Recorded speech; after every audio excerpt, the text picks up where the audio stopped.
আজি আমাৰ কোকৰাঝাৰত ভাৰতৰ প্ৰাইম মিনিষ্টাৰ নৰেন্দ্ৰ মোদী ডাঙৰীয়া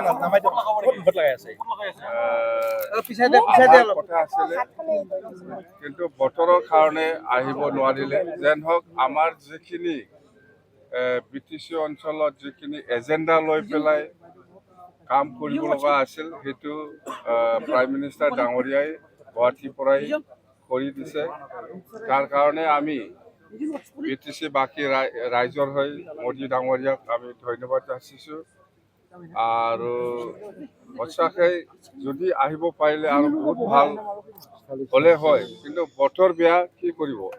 তেওঁলোক আমাৰ যিখিনি প্ৰগ্ৰাম এইটো ছাকচেছ, আৰু আমি BTC বাকী ৰাজ্যক যেনেকুৱা নৰেন্দ্ৰ মোদী ডাঙৰীয়াক প্ৰাইম মিনিষ্টাৰ ডাঙৰীয়াক আদৰিবৰ কাৰণে যেনেকৈ আমাৰ ৰাইজে ওলাই আহিছিলে, যেনেকুৱা মানে গেডাৰিং হ'ব লাগিছিল এইটো যথেষ্ট হৈছিল।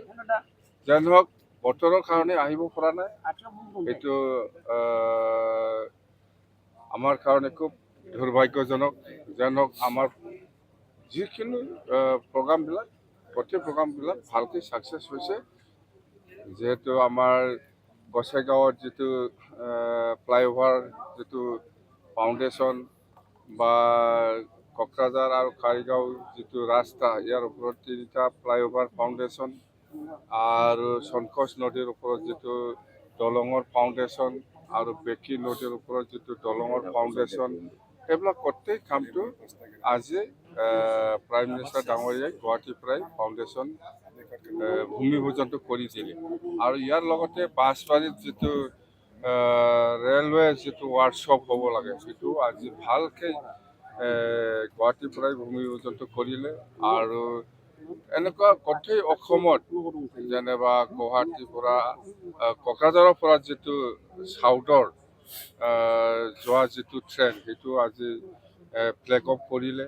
মুঠতে খুব ভালেই লাগিছে। যদিও আহিব পৰা নাই, আমাৰ BTC অঞ্চলত যিখিনি হ'ব লাগে সেইটো হৈছে। আৰু মই প্ৰাইম মিনিষ্টাৰ ডাঙৰীয়াক অনুৰোধ কৰিছোঁ যাতে ভূটান আৰু কোকৰাঝাৰ যিটো ৰেলৱে লাইন যিটো অতি সোনকালে হ'বলৈ গৈ আছে সেইটো বনাবলৈ কাৰণে, ঠিক তেনেকুৱা ধৰণৰ ভাৰত আৰু ভূটান যিটো ইণ্ডো ভূটান নেশ্যনেল হাইৱে সেইটো যাতে অতি সোনকালে ছাৰ্ভে কৰি পেলাই যাতে কৰি দিয়ে, তাৰ কাৰণে মই অনুৰোধ কৰিছোঁ। কথা নিৰ্বাচনৰ সময়ত আকৌ আহিব নেকি মোদীয়ে? নিৰ্বাচনটো হ'ব এপ্ৰিল মাহত।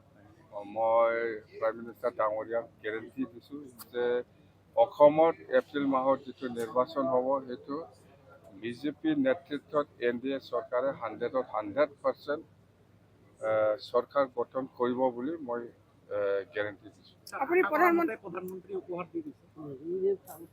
উপহাৰ মানে আজি নিদিলেও কেতিয়াবা আৰু সময় আছে, ইলেকশ্যনত আমি চৰকাৰ বনাই ল'ম, ইয়াৰ পিছত আমি পাম। আজি নিদিলেও কি, আজি প্ৰধানমন্ত্ৰী খুব